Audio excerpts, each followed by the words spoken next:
اعوذ باللہ من الشیطان الرجیم بسم اللہ الرحمن الرحیم الحمدللہ رب العالمین وصلی اللہ علی سیدنا محمد وآلہ الطیبین الطاہرین اللہم صلی علی محمد وآل محمد وعجل فرجہم۔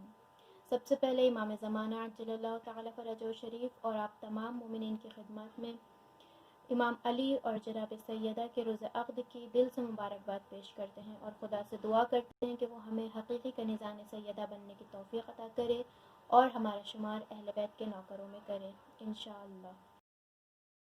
رسول اللہ نے ارشاد فرمایا کہ اگر علی نہ ہوتے تو میری بیٹی فاطمہ کو کوئی کفو نہ ہوتا۔ اذان امام علی اور جناب سیدہ کی عقد کی جو مشہور تاریخ ہے وہ ہے پہلی ذی الحجۃ الحرام، اور آپ سب بہتر جانتے ہیں کہ کس طرح سے شہزادی کی بہت ہی سادہ انداز میں اور خوبصورت طریقے سے عقد ہوا ہے۔ تفصیلات آپ سب جانتے ہیں، لیکن اذان محترم ہم ان انوار مطہرات کی زندگی سے سیکھتے کیا ہیں؟ جب ہم فضائل سنتے ہیں تو ہم خوش ہوتے ہیں، اور جب اپنی زندگی پر نظر کرتے ہیں وہاں بی بی سیدہ کی تعلیمات نظر نہیں آتی۔ کیوں ہمارا گھر ویسا نہیں ہے جیسا امام علی علیہ السلام چاہتے ہیں، یا ہم کیوں اس طریقے سے زندگی بسر نہیں کرتے جس طرح سے شہزادی سیدہ نے کی ہے اور ہمیں سکھائی ہے۔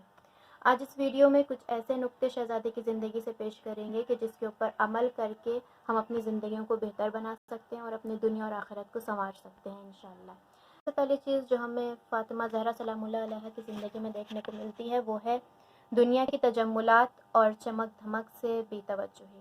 شہزادی ملکۃ العرب کی بیٹی تھی، خداوند کی کنیز خاص تھی۔ کون سی ایسی چیز تھی جو وہ حاصل نہیں کر سکتی تھی، لیکن کبھی بھی شہزادی نے اس دنیا کی لذت اور رغبت پر توجہ نہیں دی۔ دوسری اہم چیز ملتی ہے کہ آپ ایک جہاد گر تھیں۔ جیسے کہ رسول اللہ نے ارشاد فرمایا کہ عورتوں کے لیے جہاد ان کے گھر کے کاموں کو انجام دینا ہے، امور خانہ کو انجام دینا عورتوں کے لیے جہاد ہے۔ آج فیمنزم کے نام پر عورت کو یہ سکھایا جا رہا ہے کہ عورت کچن کے لیے نہیں بنی ہے، کچن میں کام کرنے کے لیے نہیں بنی ہے، عورت کو گھر سے باہر نکلنا چاہیے۔ اس نعرے کے پیچھے بھی دشمن انسانیت کی ایک بہت بڑی چال ہے۔ وہ ظاہراً عورتوں کے خیر خواہ بننا چاہتے ہیں، جبکہ ان کا مقصد صرف یہ ہے کہ وہ عورتوں سے فائدہ اٹھا سکیں۔ اذان محترم، جس چیز کو اہل بیت نے، رسول اللہ نے، خداوند نے ہمارے لیے ثواب کا ذریعہ بنایا، آج اس چیز کی ارزش کو کم کیا جا رہا ہے۔ وہ کام کہ جو خداوند نے ہمارے اوپر واجب کیے ہیں، گھر کے کام انجام دینا عورتوں کے اوپر واجب کیا۔ رسول اللہ نے فرمایا کہ اگر عورت گھر کے کام انجام دے تو وہ جہاد کرتی ہے راہ خدا میں، اس کو آج بہت ہی کم ویلیو کر کے ہماری نظروں کے سامنے لایا جا رہا ہے، اور ہر عورت یہ سوچتی ہے کہ وہ گھر کے کام کرنے کے لیے نہیں بنی ہے۔ اس کے بعد تیسری بڑی چیز جو ہمیں شہزادی کی زندگی سے سیکھنے کو ملتی ہے وہ ہے انفاق۔ انفاق یعنی کیا؟ راہ خدا میں اپنے پاس جو کچھ بھی موجود ہے اس میں سے سب سے بہترین چیز کو شہزادی نے ہمیشہ راہ خدا میں دیا ہے۔ آپ اگر دیکھیں تو شہزادی کی زندگی بہت ہی سختیوں میں گزری ہے، تنگ دستی تھی، گھر میں بہت ہی زیادہ غربت تھی، لیکن اس کے باوجود ہمیشہ جو چیز شہزادی نے راہ خدا میں دی وہ بہترین چیز ہوا کرتی تھی۔ اذان محترم، شہزادی کی زندگی سے ہمیں یہی سیکھنے کو ملتا ہے کہ اگر خداوند نے ہمیں کسی لائق بنایا ہے، کوئی نعمت سے نوازا ہے، تو ہم اس نعمت کو راہ خدا میں صرف کریں، لوگوں کو اس سے فائدہ دلا سکیں۔ چوتھی بڑی چیز جو شہزادی کی زندگی میں دیکھنے کو ملتی ہے وہ ہے اکیلے حق کا اور امامت کا دفاع۔ رسول اللہ کے بعد امام علی کی ولایت اور امامت کو شہزادی نے اکیلے بچایا ہے۔ تمام عالم اسلام اس احسان کے نیچے ہمیشہ دبا رہے گا۔ اس کے بعد آپ نمونہ عمل ہیں، عورتوں کے لیے بھی اور مردوں کے لیے بھی۔ آپ کی زندگی سے ہمیں بہت کچھ سیکھنے کو ملتا ہے۔ آپ کی زندگی کے جو سب سے اہم کردار تھے وہ تھے ایک ماں کا کردار، ایک بیٹی کا کردار اور ایک زوجہ کا کردار۔ لیکن افسوس کی بات یہ کہ آج ہم نے اپنا آئیڈیل شہزادی کو بنانے کے بجائے ان عورتوں کو بنایا ہوا ہے کہ جو عنقریب خدا کے عذاب میں مبتلا ہو جانے والی ہیں۔ تو اذان محترم کوشش کریں کہ شہزادی کو اپنا آئیڈیل بنائیں، ان کی زندگی کو دیکھیں اور اپنی زندگی کو سنواریں۔ سب سے اہم نقطہ آپ کی زندگی کا ہے وہ یہ ہے کہ آپ نے بہترین طریقے سے شوہرداری، گھرداری کی ہے اور بچوں کی تربیت کی ہے۔